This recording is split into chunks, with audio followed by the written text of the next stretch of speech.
How cold it is once again, Kelly. I was just going to say, definitely on the chilly side for today, for tomorrow. Next couple of days, next warm up isn't really going to happen until the upcoming weekend, though, unfortunately. But look at our current temperatures. They are cold, especially compared to this time yesterday, especially when you look at the actual wind chills. But current temperatures, upper 20s and low 30s.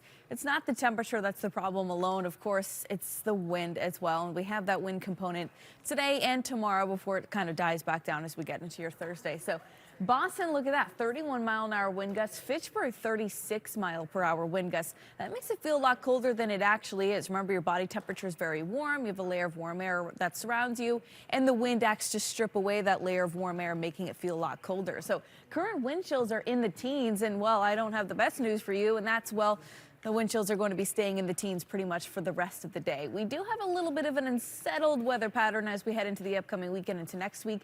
Details on that ahead. It's very cold and windy over the next couple of days. I'll show you when we're expecting a warm up back to the 40s.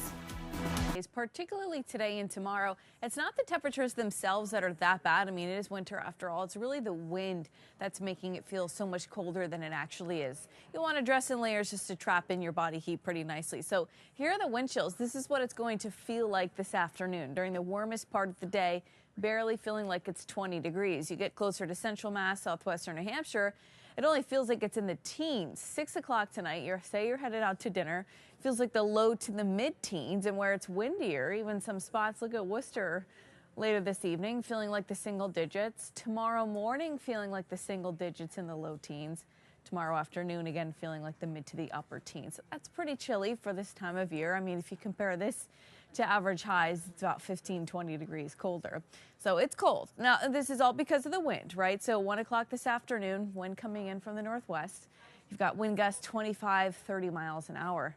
Tomorrow afternoon, wind's going to be just as bad, 20, 25, 30 mile per hour wind gusts. The good news is the wind finally starts to calm down a bit as we get to Thursday. Here's Thursday afternoon. You can see what 10-mile-an-hour wind gusts, 15-mile-per-hour wind gusts. That's your pretty standard, typical, everyday type of wind here. So highs today, 28 to 33, upper 20s, low 30s, dry, but cold and windy. Tonight, we're going to get down to the teens for the actual temperature. Feels like down to the single digits once again, but we stay dry, and then we're going to be dry tomorrow as well. 26 to 31 degrees for high temperatures going into tomorrow, but it's still going to be windy. So that's going to be feeling like the teens as we head into tomorrow. It's still going to be relatively bright, though. If you're doing some national travel for tomorrow, most of the country looks great.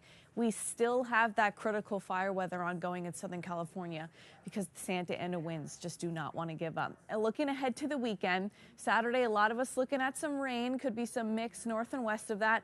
Another round comes in Sunday night into Monday morning, bringing some of us rain to start and finishing us snow. It's something we're going to have to watch. It's still pretty far away, but just put it on your radar as we head into next week. Otherwise, until we get to the upcoming weekend, pretty quiet, pretty dry, and a little bit chilly.